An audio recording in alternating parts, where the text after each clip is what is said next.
I'm your host, Ed Porter. Welcome back to Transmission.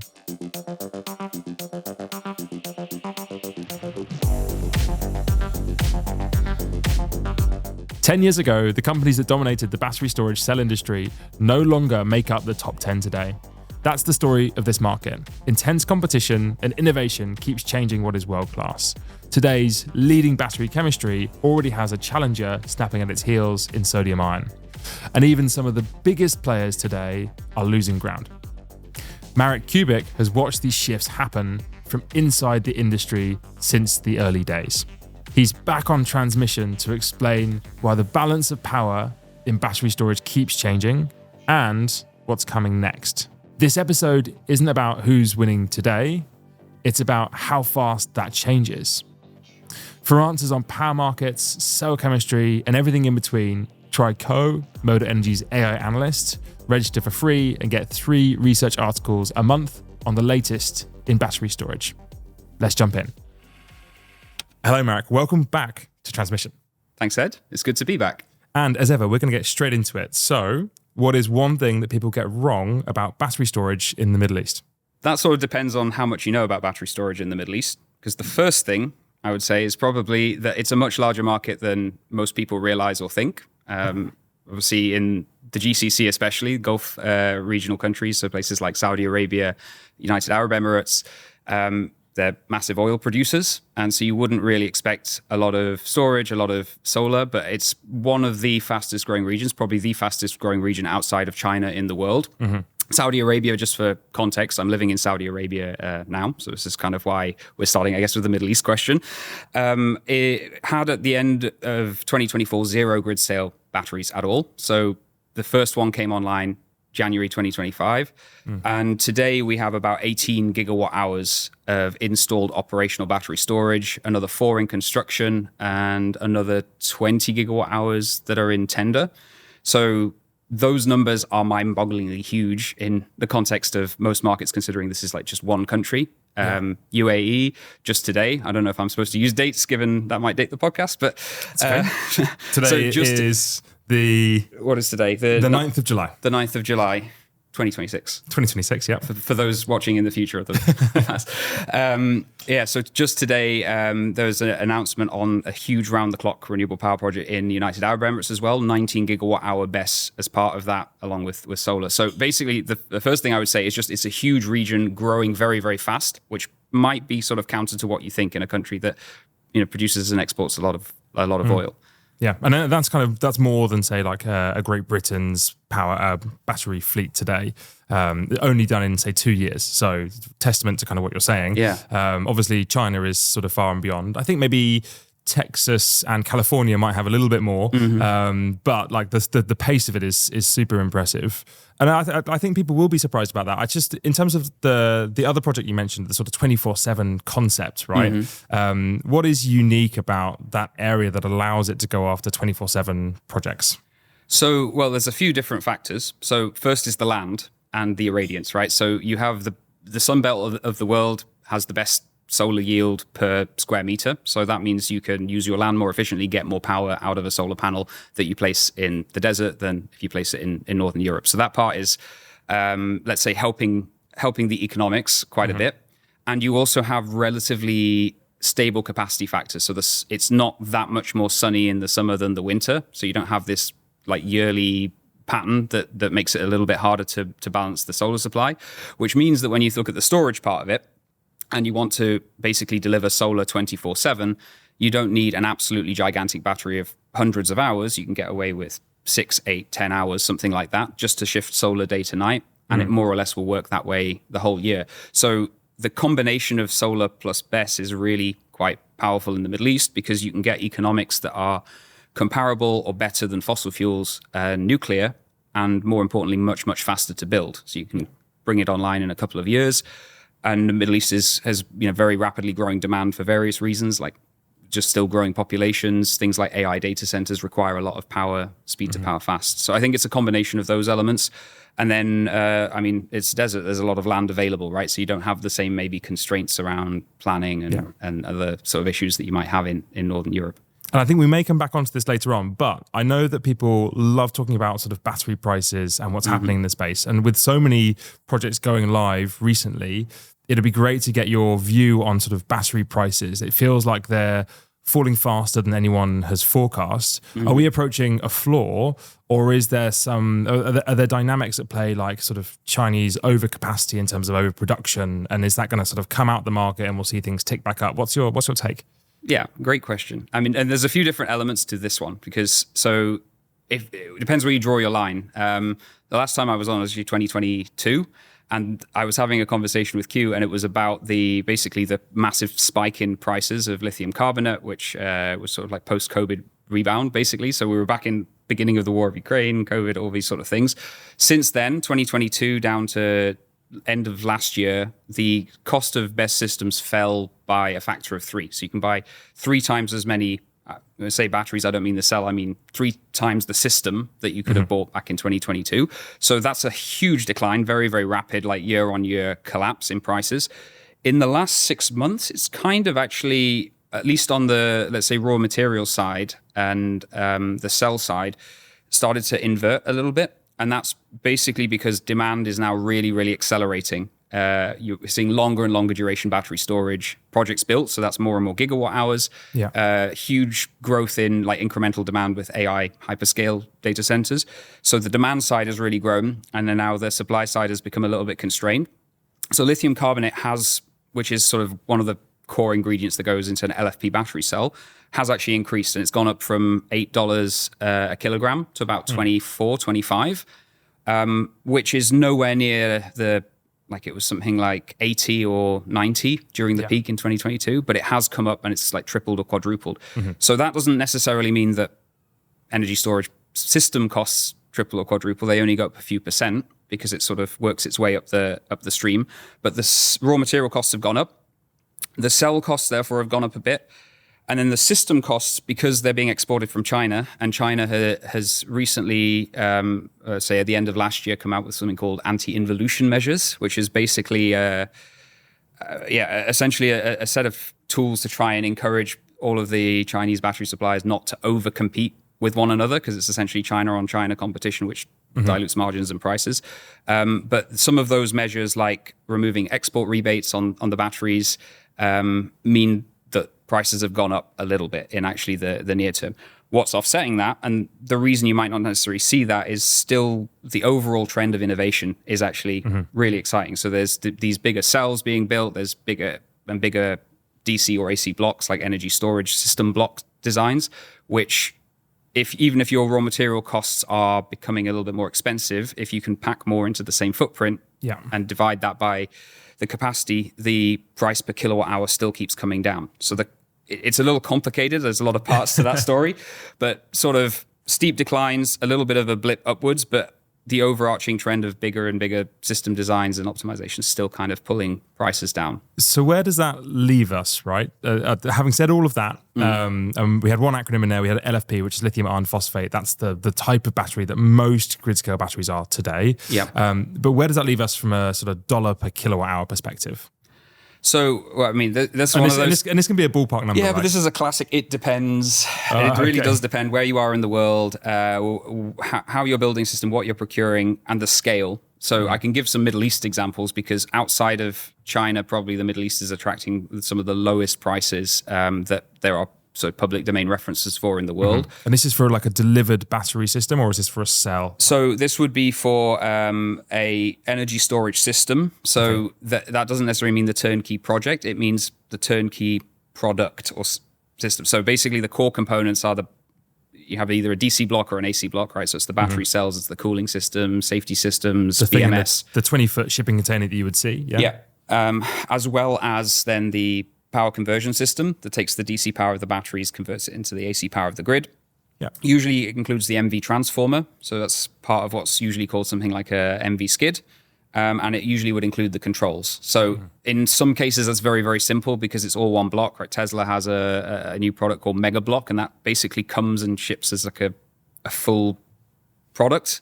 In other cases, you're buying like 2 different things, right? A DC block from one supplier that supplies the the battery cell and the block, and another party that maybe supplies the inverter. But for that sort of scope, so the equipment, excluding like the civils, the installation, the actual plug into the grid, the right? grid connection, yeah. Yeah. For a utility scale BESS, like in the, let's say, 4-hour range, it's sub $100 a kilowatt hour now, and for these kind of large scale procurements in the Middle East. And then it varies hugely by region. So that's kind of the an average across some of these different dimensions. The US actually has one of the highest prices now because of the tariff wars on Chinese imports, and then the sort of subsidies and domestic content adders to encourage local supply chain. It is kind of a crazy level of where that cost has got to. And to the second part of the question, do you think it can get further? Do you think we can go further? Because if anything, all we've seen is, so we have seen some recovery in lithium carbonate costs, but we have seen sort of relentless competition in China and improvement in the product in terms of getting more from the same amount that they're putting in or more from the same footprint. So do you think that as we get to say 100, do we look to the next 5 years and go, I can see a pretty clear pathway to say 50, or is it sort of like we're gonna run out of improvements we can make here, and to fundamentally go further we need to do something new? So in China, and this is why we just have to start differentiating between regions. So in China, there have already been in the last 6 months, a year, prices for the same scope considerably lower than 100, right? Down to about the $60, $65 a kilowatt hour mark. Now, China has a few unique characteristics there. One, which is incredibly intense competition domestically, which is why actually more and more Chinese suppliers are moving internationally to try and sell, because the margins are much better actually internationally, right? Selling into Europe and other places. The second is there's no tariffs, obviously it's a domestic market. And third, there's no shipping logistics costs, right? It's all that piece is eliminated, and it can be a few percent of the project. So those elements are all there. And again, those prices are probably a bit of a low watermark in the near term with some of the measures we just discussed, which might be pushing them up. But I'm actually pretty bullish on them coming down further because of some of the innovation points we talked about, right? If you can get the same cell, or even if the cell increases very slightly in cost, if you can pack that same cell more efficiently into fewer containers, some of these like stacked modular designs you're starting to see, that brings down the price per kilowatt hour, both for the product, but then also the EPC component, because the less land that takes up, the less foundations you need, the less cables, the less installation work, right? That brings down the overall project cost as well. And then the last part of it might be the cell and what could happen aside from these near-term measures, like in the long run. We are getting closer towards the end of maybe LFP's journey of how much scale can bring down cost. We're in terawatt-hour territory now, right, for scale. So there's not much more you can keep 10xing the scale. And so it's getting towards the end of like its very steep like learning curve. But the raw material costs, if you ignore the manufacturing cost, the raw material costs for a LFP battery might be somewhere between $20 and $30 a kilowatt hour. So you could see a cell getting, I mean, it won't ever reach that floor because there is a production cost, but we've got more and more efficient at producing the battery. That's the gap that could get closed. And it's also with LFP, right? It's not like it's the same LFP from 3 years ago. There's kind of constant iterations in exactly the formulas that are used and how they're made, and so there's sort of continuous improvement. But perhaps one thing that I'm quite excited about, which is this, as you mentioned, that sort of $20 to $30 range. The part of the market that people talk about a lot is sodium ion, which could be even cheaper or would be even cheaper. So do you see sodium ion kind of muscling in on the LFP dominance, or is that an overblown story? Are we just sort of hyping it up, but it's not really going to happen? No, I think it will, because to explain a little bit of the history lesson, like we talked about LFP being the dominant one in grid scale storage. About 95% of large scale battery storage, like stationary storage as opposed to EVs, is LFP now as a global fleet.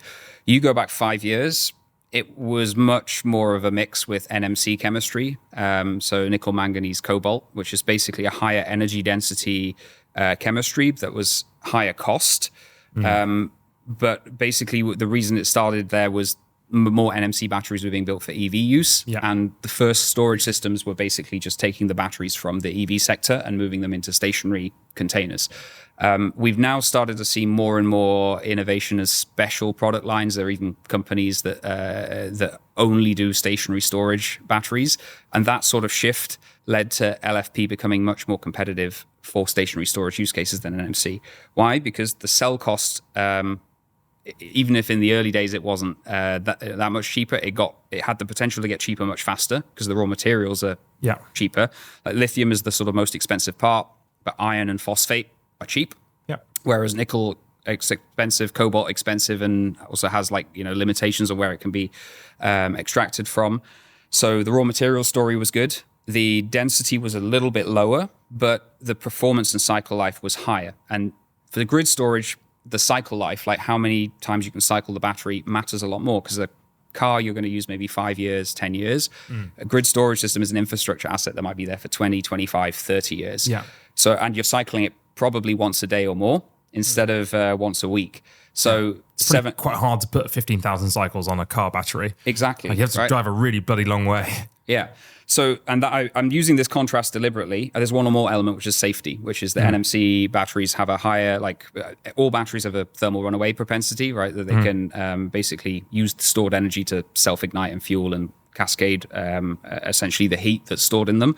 But NMC has a higher, more spiky profile, and basically, as a relative comparison, LFP is safer. It's not safe; it's just safer. So all of these characteristics I've just described happened 5 years ago, somewhere between 5 and 10 years ago. Sodium ion, we're in a very similar situation. Like, first thing we need to do is clarify sodium ion is not one chemistry, because we keep talking like sodium ion is one thing.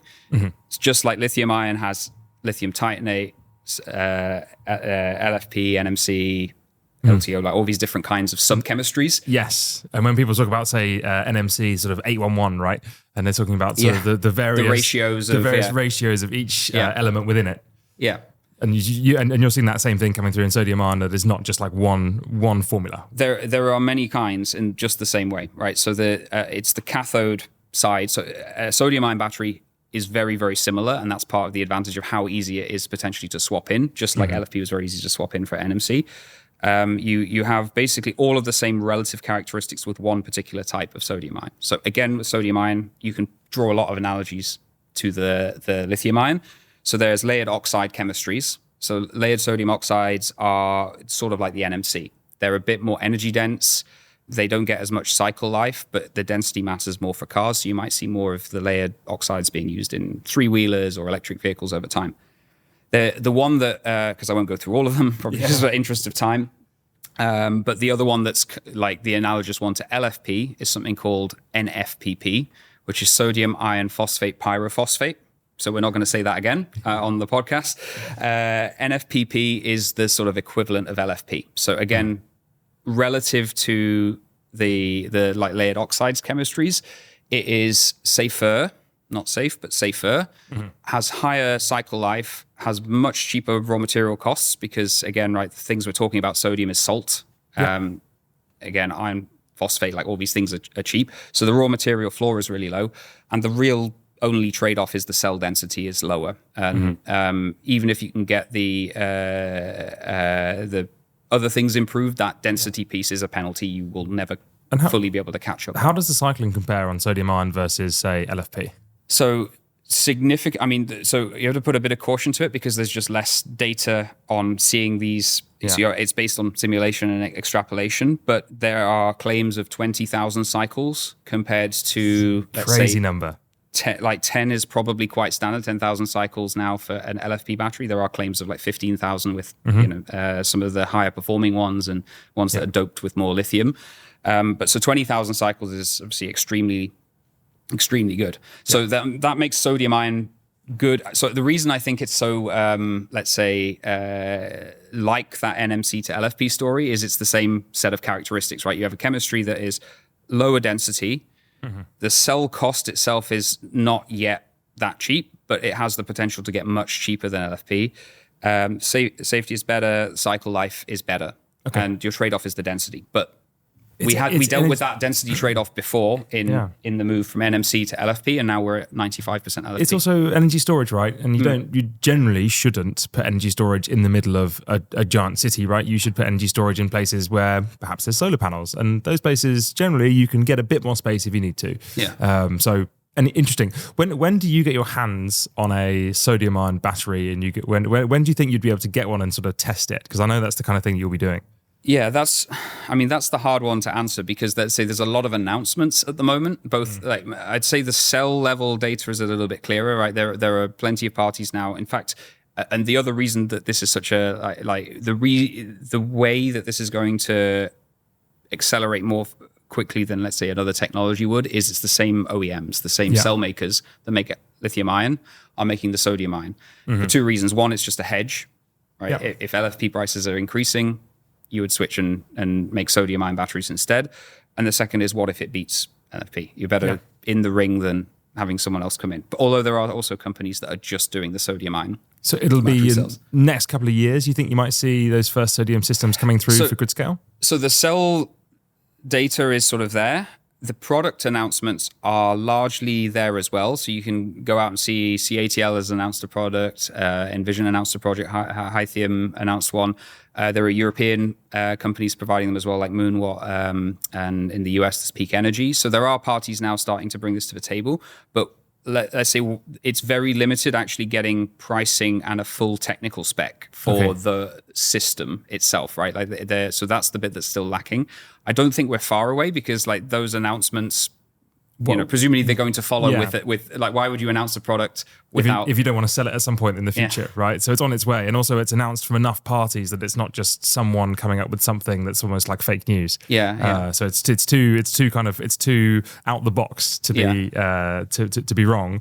Interesting. And you mentioned CATL. I'm really interested about the sort of the dynamics of these players, right? So CATL has been sort of dominant in some ways of the battery market for a while. Do you think that if we start to see things like sodium ion coming through, or if we see sort of more competition coming from China, do you think that could sort of rock that position of battery supply, or do you think that like now it's got sort of a hold over certain part of industry, it'll just keep on with that position? It's a good question, and this was one where I have to start making predictions, forecasts, like to be able to answer. I think CATL is in a very different situations to the Koreans where they were 10 years ago. So for context on this story, I'm referring to companies like LG Chem and Samsung, who were dominantly the suppliers of, and it was NMC chemistry, like we were talking about earlier. So NMC chemistry is mainly being used in grid storage. So they were the two biggest names, the two main suppliers, maybe with Panasonic as the third. And they've now completely dropped out of the top 10 largest cell makers over the last 10 years. And that's partly because they basically bet on NMC and did not consider or entertain LFP. And that would explain why CATL is both looking at LFP and also sodium ion, right? Because it doesn't want history to repeat itself. That's why I'm saying it's different, because it's not like making a sort of bet that this is the only chemistry will work. CATL has a gigantic R&D department. There's tens of thousands of people that look at every aspect of cathode, anode, electrolyte, and that will include different chemistries. It will do different compositions. There are all sorts of things you can do. So I don't think that they're going to go in that same sort of like massive direction of that Korea squandered at the time. Like again, they've started pivoting more now into LFP as well. Right, you're seeing some of the gigafactories being retooled to make LFP. So it's not, let's say, a story that's completely over yet. But CATL at the same time has been losing market share like quite a lot in the last few years. As an integrator, for instance, the last few years, they went from being like the number one integrator providing a product to dropping, I think it's out of the top 5 now last year. And on the cell front, they're still number one, but have gone from 32% market share down to 20%. So there's this sort of the disaggregation maybe happening, or like just more and more competition on both the integration side and on the cell side. So I think that is likely to continue anyway, right? You'll see the top 3 cell suppliers dominance erode as more and more suppliers come in, and maybe at some point that will reverse with consolidation. So you think that edge might not come from, let's say, the best cell chemistry out there, but actually if you can put together your block the best way possible, and that integrates most easily with other parts of the world, and you are very ready to work with other grids and get your tech installed in a way that people can understand it, maybe that's where you find an edge. You might be 4th or 5th in your battery cell chemistry, but if you're first in integration, then that's a way that you could outcompete like an incumbent. Yeah, I mean, potentially. There's a bit of a split, actually, because in the, let's say, top integrators, generally speaking, actually don't make the cell. Okay. Right, that's a bit of a split in the market, right? You see parties like Sungrow, Tesla are basically integrators, right? Compared to an OEM, like an OEM being Lithium or a CATL or BYD, right, where they make the cell. And so they come at it kind of slightly two ends of the spectrum. One is very, very good at producing let's say, a high quality product with, let's say, low losses, so like a good yield. And that's like a factory yield, right? So that's like trying to get 98, 99% in terms of the materials that go in, end up getting towards the end product. Exactly, as high as possible. And this is where some of the European gigafactories, right, struggled on. I mean, here we're talking about the cell as opposed to maybe the system, but right, really getting those yield qualities up. Because if you're wasting 30% of your material, you only have a 70% yield. That's a lot of money you're throwing away. That was like the Northvolt story, right? Yeah, exactly. Yeah. So the sort of production and batteries have become not just the cells, but the systems much more factory produced than they were when I started in the industry, like 17 years ago, where it was a lot more custom. So the more standard and factory built you get, the higher the quality of production is likely to be. So that element matters quite a lot. But as you alluded to, it also matters a lot to be able to integrate into different grids and test to different standards and understand what your customer actually needs and wants. And one thing is selling a product, another is servicing it and supporting it and standing behind it for 20 plus years. And maybe doing that, sort of going back 5 years, I'd be really interested to know, like, what's one thing that's being offered to you in procurement that's different today than it was sort of 5 years ago? I think you implied a little bit about the integration side, but I also wondered, like, additional things like finance from OEMs who are looking to kind of complement their tech with something extra, like a cherry on top, to make it happen. Yeah, I haven't really seen finance. I mean, that's an idea that I've seen when I was involved on the technology provider side, we looked at as well. It's just very tricky to standardize. Like that sort of finance package would have been great for C&I storage, right? Commercial industrial scale, smaller, more standardized, especially because the buyers usually have smaller storage systems like factories or, other energy users. Energy isn't their core business, and they usually don't have a lot of money up front to put down. So the financing piece would be interesting, but I haven't really seen a lot of that. I guess the main thing that's starting to become, even 2 years ago or a year ago, everyone had a very, very standard looking product, right? 20-foot container, everyone figured out you can pack about 5 megawatt hours into it. And there was really very little differentiation between these 5 megawatt hour blocks. The limit has sort of been found for that. It's with the larger cells, the next generation of cells, you can get maybe to 6.25, but that hits like weight limits and size limits. So now we're starting to see that matters because you need to get it off a lorry somewhere, right? So if it's too heavy, you can't put it on a lorry. You can't get a cheap crane to lift it. Yeah, and if it's too big, too wide, too heavy for a ship, or it's overweight, you've got problems. You have the shipping routes become then much more expensive, or you have fewer vessels. So that piece became what's changing there is you're starting to see remodularization of the technology. So there was a sort of wave of modularization, like going to smaller blocks, cubes. Powen had a centipede. Fluence, my company, had the cube. I remember you had a cube, but that was more for like C&I, wasn't it? That was no. It was the utility scale product. The idea was like it was just very a small enough block you could easily And then that sort of shifted to the 20-foot, and now we're starting to see this shift back, right? So more like stacked technologies or different modular ways of assembling something in a very compact way on site. By that you mean it's going higher? In some cases, yeah. Or in some cases it's longer, right? So BYD has the Hawahan product, which basically is also cubes. They call it MC Cube, individual cabinets, but they assemble on site. So it's not 20 feet, it's longer because they're basically able to break each individual component into a small enough amount, the size that's shippable within standard limits. So it can be like different parties are doing different things. Fluence has gone more vertical. CATL as well has got this 10 air stack, which sort of goes upwards. And that's that certainly saves you space because you can get more on the same land. But the installation then has to be done right. You have to think about the maintenance and the other aspects. So there are basically, I just think there's still a lot of innovation going on. And like in the last couple of years, there's just more and more of these different design dimensions to consider and more optimization for like long duration as well. So it never saw like, it was starting to get now 8-hour battery cells, right? They're optimized for 8-hour use instead of using the same batteries that you would use for 2 hours or 4 hours. What about like the long-term service arrangements that go around this? So if I'm sort of dealing with company A, company B, but company B says, you know what, there's going to be a service depot that's going to be in this country. I'm going to be able to get parts to you within like an hour if I need to. Do you ever see that coming up in conversations?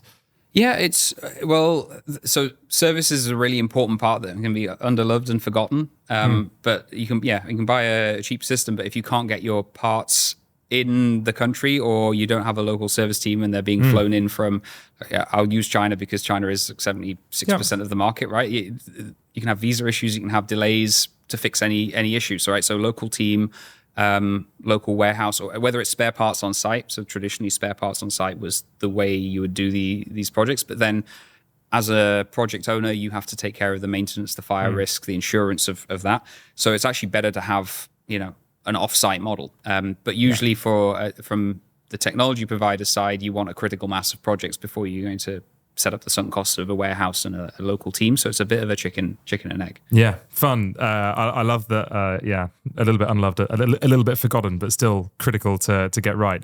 Let's dial back the clock then. So you were on the founding team at Fluence a decade ago. I'd love to get your take on what did the industry believe back then that turned out to be completely wrong? Yeah, I think the biggest one was probably the underestimation of how China would move from cell upstream. Right. So at the time, like I would say, I firmly believed it would become a 2 or 3 horse race. A lot of names are so there was Fluence and there was Tesla that are still around. A lot of other names that are no longer around, like Powin, Greensmith, Unicos. Res was in the very early days. Nidec's still around, but at a smaller scale. So all of the competition back then was Western, and I thought it would become a bit like a Microsoft or an Apple. You'd have a few big players and then some other ones that might be more regional. And that one I've been pretty wrong on, because it's gone completely, like we just discussed earlier, the other direction, where the integration market, even though the top few integrators are kind of consistent, the share that they have of the overall market has been falling and falling every year. It's like, so there isn't really much consolidation. It's the other direction at the moment, that it's getting more fragmented, more regional. Okay. I think that's the biggest one that I've got wrong back at the time. That feels like a really unfair question. Let's go the other way. Like, what's one thing that you thought would happen that did happen? The battery. So I strongly believe that batteries would win in the LDES space. Okay. I think you and I had conversations many times over the years of this. I thought just deja vu here. Yeah. So, BESS is LDES was kind of a mantra that I pushed for many years before. That was one of the ones that, now I think it's more accepted. I don't know if that's now. Absolutely. We just had the Ofgem LDES' long duration energy storage competition, where it was originally intended to be support for pumped hydro. Then it was opened up to long duration storage. And then by sort of gigawatt share, it's about 50-50 in terms of the amount of pumped hydro that's come through in this round versus pumped hydro versus lithium. And some of those lithium projects are 16 to 18 hours in duration. And if you cast your sort of mind back 10 years, you'll remember that long duration, in inverted commas, was sort of 2 hours. And we kind of thought, 2 hours, that's a long project. And yet here it is at 16, 18, right? So I think that has really been sort of shattered. Yeah, I sort of predicted that 10 to 12 hours was kind of going to be the economic limit. So it's interesting to see it go even further. I think it's a little bit of a special case of just the way the support mechanism is designed, because without that cap and floor, you wouldn't have built a 16-hour battery. So it's a little bit of market, distortion that causes that. But you see 10-hour BESS being built in other places, or 11 hours, 12 hours, without that structure happening. So that's kind of got there. It's just use case driven. And the reason we didn't see much LDES 5 years ago was there just wasn't much need for long duration storage, right? It was all about frequency regulation or shaving the peak, which is 2 or 4 hours. To do round the clock power, you start to need 6, 8, 10 hours. In the sunny countries, and then it gets more complicated in places where you have worse irradiance. But it gets really expensive, right? If you're using a battery like once a year to deal with that one cycle, it's kind of the business case still doesn't make sense. So your prediction of 10 to 12 hours to be sort of the economic limit, I think I'm still there. Like I outside of sort of specific regulatory intervention in markets, I generally don't think we'll see too much more that's longer than that 10 to 12, because that still gives you that round the day coverage that you want. Yeah, I tend to agree, right? It comes down to sort of regulatory intervention is kind of what you need to push this into multi-day territory. And you can ask the pragmatic argument. Like, I used to be a bit more of a purist about it, of thinking like 100% renewable is the goal. But you can get to, especially in the sunnier radiances now, 95 to 99% renewable without really going extremely high on the oversizing. I mean, the Masdar project goes quite high on oversizing. It's like it's a 1 gigawatt baseload solar project basically, and they've 24/7 full year. Yeah, exactly, with 5.2 gigawatts of solar and 19 gigawatt hours of BESS. So that's quite a heavy oversize to deliver that 1 gigawatt. But you can choose where your economic limit is, and somewhere today, most places it would be maybe more around the 80 to 85% mark, and then you have to decide what you want to do to fill that gap. And let's take the 99% case, right? Rather than oversize another 10x to get to 100% reliable, which seems very expensive. Which it is very expensive. Your alternative is use gas, right? Like that's in most places you have flexible dispatchable generation, and if it's only going to be a very small percentage of the time to deal with your rare occurrences where have a sandstorm maybe for a few days, that's probably a worthwhile trade-off, right? So rather than go 100% into decarbonizing electricity, get to 95, 99, and then focus on the next to decarbonize things. So I've become a lot more, let's say, nuanced in that thinking of saying actually 95, 99 is probably good enough. Yeah, I think I totally agree that we shouldn't be worried about that sort of final percentage. In fact, overbuilding battery storage or solar to try and get rid of that last like 1% just feels totally unnecessary. And it's also not like your battery stops working. Like when you get into that sandstorm or whatever it might be, you can still use your battery fleet alongside your gas to sort of flex the batteries to meet whatever the demand looks like. Let's say the demand isn't totally flat. You don't have to overbuild the gas to the same degree because you're just looking to get sort of a terawatt hour out of it over a 10 or 20 day period.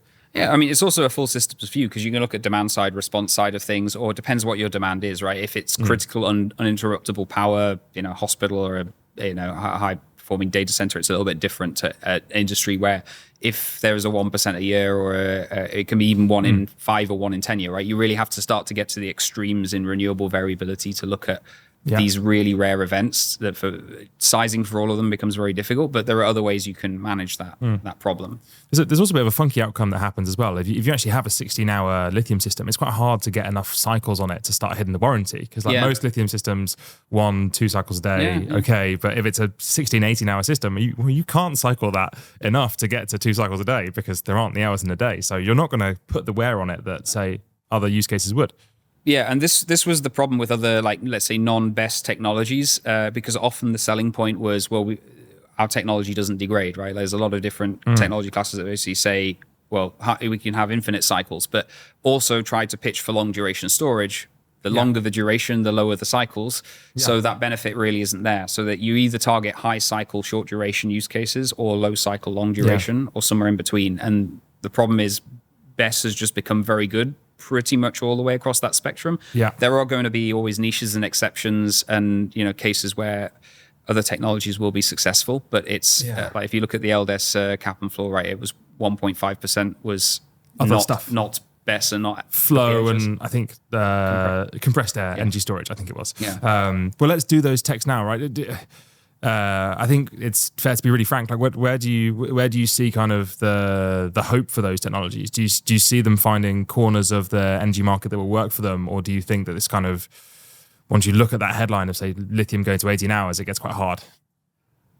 I do think it's quite hard. There will be niches, and one of probably the best cases we've seen recently of that is some of the other like alternative non-BESS, non-PHS technologies that have been successful have been with hyperscale data centers who are just have a bring your own power problem, that they don't have a grid connection, they want to build their data center, and so they have to go for long duration storage to make that possible because they need the reliability, whether it's base load or 24/7 supply. So you've seen Form Energy with 100-hour storage. I think Energy Dome has some very long duration storage as well. Which is the carbon dioxide into like a giant pressurized tent. Yeah, and then comes back through a generator effectively. Yeah, it's like a giant, but it's quite an interesting looking thing. It looks like a giant inflatable tent, which is certainly interesting to see. And Form is the iron oxide batteries. Iron airs, and David Hill has previously been on Transmission, so if you want to check that out, then look for that episode. It does exist. Okay. Marek, I'm going to take us to a close. I'm going to move to our final question. What is a contrarian view that you hold about the energy storage market that not everyone agrees with? I mean, I've had a lot over the years, and the question is how many of them remain contrarian and which are now accepted. So I think if I have one that's left, let's say that maybe isn't widely accepted today, we talked about the sodium ion before. I think there is a heavy underestimation of how strongly sodium ion is going to move into stationary energy storage. Okay. So I think like I'm seeing that NMC to LFP story and how quickly it switched. It obviously depends a little bit on the trajectory of how sodium ion improves, and it depends also what happens with lithium carbonate, because it's basically a relative calculation. But the system level benefits that you can get from the sodium ion, like basically higher temperature tolerances, more cycle life, means you can design simpler, more passive systems with higher efficiency, longer life. That will start winning on a total cost of ownership and the levelized cost of storage basis before it wins on CapEx. But the tipping point, I think, is moving quite quickly. Like, it's not going to be many years. So currently analysts are sort of predicting, there's a few different views, but like 10, 15% maybe by 2036. I think it could be significantly higher, and I'm a little bit wary about putting a number, and I see you're about to probe me for a number. But yeah, it's hard to say, because it feels ridiculous to say like the 95% that LFP is at today, right? Like, but I think it could be a very significant maybe less of a probing question. I'll just say that when these texts come through, we go from product specs, they start being talked about, start being advertised, until we actually can really see, because you said there that the cycles could be longer. And I think that if you go back a year, the wisdom was that sodium ion might be sort of fewer cycles on the system. And so the thing that I'm quite excited to see is, as those first systems come out, when you get your hands on them, you can actually test them. You'll be able to say, look, actually, I've got a pretty good idea of where this is. And then it's much easier to make a number.